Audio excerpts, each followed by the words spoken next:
BRS ను దోషిగా నిలబెట్టాలన్న కాంగ్రెస్ సర్కారు ఎత్తుగడ బెడిసి కొట్టింది. కాళేశ్వరంపై బురద జల్లేందుకు, కేసీఆర్ పై రాజకీయ కక్ష తీర్చుకునేందుకు ప్రయత్నించబోయి పాలకపక్షం చివరికి తానే దోషిగా నిలబడింది.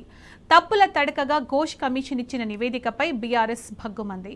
కాంగ్రెస్ పార్టీ రేవంత్ సర్కారు తొలి నుంచి చేస్తున్న కుట్రలను బీఆర్ఎస్ నేత మాజీ మంత్రి హరీష్ రావు అసెంబ్లీలో చీల్చి చెండాడారు.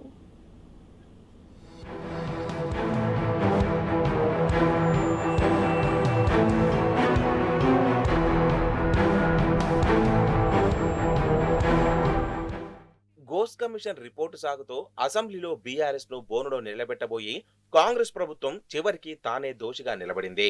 కాళేశ్వరం మీద బురద జల్లేందుకు, రాజకీయ కక్ష తీర్చుకునేందుకు రేవంత్ సర్కార్ విఫలయత్నం చేసింది. సబ్జెక్టు లేదు, సంగతి లేదు, ప్రిపరేషన్ అంతకన్నా లేదు. పైగా తమ్మిడిహట్టి హైట్ మీద, మేడిగడ్డ డిస్టెన్స్ మీద మంత్రులకు ఉన్న విజ్ఞానం నిండు సభలో బట్టబయలైంది. ఘోష్ నివేదికను ముందు పెట్టి అబద్ధాలు ఆడేందుకు ప్రయత్నించిన అధికార పక్షానికి బీఆర్ఎస్ చుక్కలు చూపించింది. నిండు సభలో పాలక పక్షానికి కాళేశ్వరం నీళ్లు తాగించింది.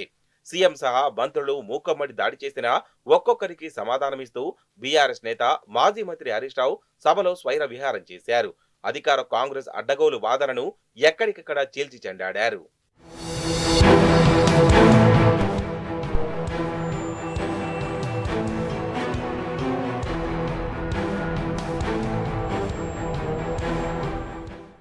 కాళేశ్వరం ప్రాజెక్టుపై కాంగ్రెస్ వేసిన ఘోష్ కమిషన్ రిపోర్టు ఒక వేస్ట్ పేపర్ అని, కమిషన్ తన హక్కులను కాలరాసిందని మాజీ మంత్రి హరీష్ రావు మండిపడ్డారు. Commission of enquiries act 1852 section 8B కింద తమకు నోటీసులు గాని, క్రాస్ ఎగ్జామినేషన్ కు అవకాశం గాని ఇవ్వలేదని, నిబంధనలు పాటించకుండా చేసిన విచారణ ఎట్లా చట్టబద్ధమవుతుందని ప్రశ్నించారు. అందుకే ఈ విచారణ అన్యాయమైందని, అశాస్త్రీయమైందని, రాజకీయంగా ప్రేరేపితమైందని విమర్శించారు. విచారణ ఎదుర్కొనే వారిని సాక్షులుగా మాత్రమే పిలిచి ప్రతిపాదన వినిపించేందుకు నోటీసులు ఇవ్వకపోతే ఆ విచారణ చెల్లదని గతంలో అనేక కోర్టులు తీర్పులిచ్చాయని గుర్తు చేశారు. ఇందిరాగాంధీపై వేసిన షా కమిషన్, బీజేపీ అగ్రనేతలపై వేసిన లిబర్హన్ కమిషన్ రిపోర్టులను కూడా సుప్రీంకోర్టు కొట్టివేసిందని స్పష్టం చేశారు.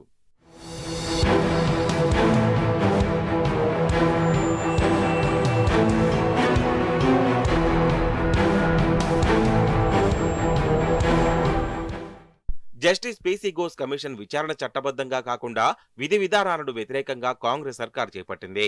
కమిషన్ ఆఫ్ ఎంక్వైరీస్ యాక్ట్ 1952 ప్రకారం 8B, 8C సెక్షన్లు, నిబంధనలు పాటించకపోవడంపై బీఆర్ఎస్ హైకోర్టును ఆశ్రయించింది. 3 వారాల్లోగా కౌంటర్ దాఖలు చేయాలని న్యాయస్థానం ప్రభుత్వానికి స్పష్టం చేసింది. గులాబీ పార్టీ సుప్రీంకోర్టుకు పోయి ఎక్కడ విచారణ కమిషన్ను రద్దు చేయిస్తుందోనని భయపడ్డ రేవంత్ సర్కార్ సుప్రీంకోర్టులో కేవియట్ దాఖలు చేసింది. కమిషన్ రిపోర్టు ఎట్లాగో కొట్టుకుపోతుందని గ్రహించి న్యాయ ప్రక్రియకు ఇది నిలబడదని తెలిసే ఆదివారం ఆదరాబాదరాగా అసెంబ్లీలో చర్చకు పెట్టారు. గతంలో అసెంబ్లీ ఎన్నికల ముందు ప్రైమరీ రిపోర్టు, పార్లమెంటు ఎన్నికలకు ముందు ఇంటీరియం రిపోర్టు, బీఆర్ఎస్ రజతోత్సవ సభ సమయంలో తుది రిపోర్టు, ఇప్పుడు స్థానిక సంస్థల ఎన్నికల ముందు ఘోష్ కమిషన్ రిపోర్టు బయటపెట్టింది. దీంతో కాంగ్రెస్ పెద్దలు ప్రభుత్వాన్ని నడుపుతున్నారా, డ్రామా కంపెనీ నడుపుతున్నారా అని హరీష్ రావు నిప్పులు చెరిగారు.